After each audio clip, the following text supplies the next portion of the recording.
ចិត្តខ្លួនឯងសោះអស់ក្តីយល់ចិត្តសែនអំពើខ្វល់គ្មានលហើយចិត្តឯងក្រំគ្រាវាមិនដាច់ដែរចិត្តនេះពូកែតែទៅម្នោះចិត្តអើយសង្កត់អត់ធ្មត់ផងចិត្តឯងនេះផ្សងចង់គ្មានតោះ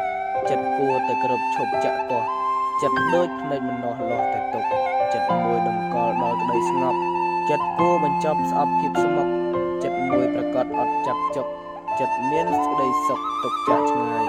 ចិត្តគុំរេមេស្ដាយបំណងចិត្តត្រូវហែលឆ្លងចម្លងកាយចិត្តខ្ជិលមានះលះគុំស្ដាយចិត្តបានសបាយកាយឧត្តមចិត្តនៅមិនសឹកទុកទោមនោះចិត្តជ្រួលរមាស់តោះមិនខំចិត្តជ្រៀក4 5ដាំមិនចំចិត្តព្រួយក្រៀមក្រំស្អំទុកភ័យចិត្តមួយឲ្យស្មោះឈ្មោះតម្រង់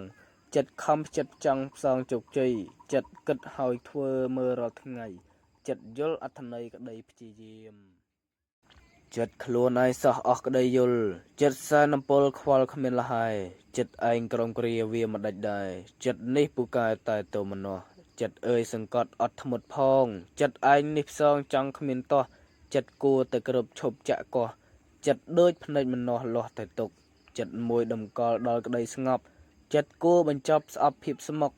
ចិត្តមួយប្រកាសអត់ចាប់ចុកចិត្តមានក្តីសុខទុកចាក់ឆ្ងាយចិត្តគុំរេមេស្ដាយបំណងចិត្តត្រូវហែលឆ្លងចម្លងកាយចិត្តខ្ជិលមានះលះគុំស្ដាយចិត្តបានសបាយកាយឧត្តមចិត្តនៅមិនសឹកទុកទោមនោះចិត្តជ្រួលរមាស់តោះមិនខំ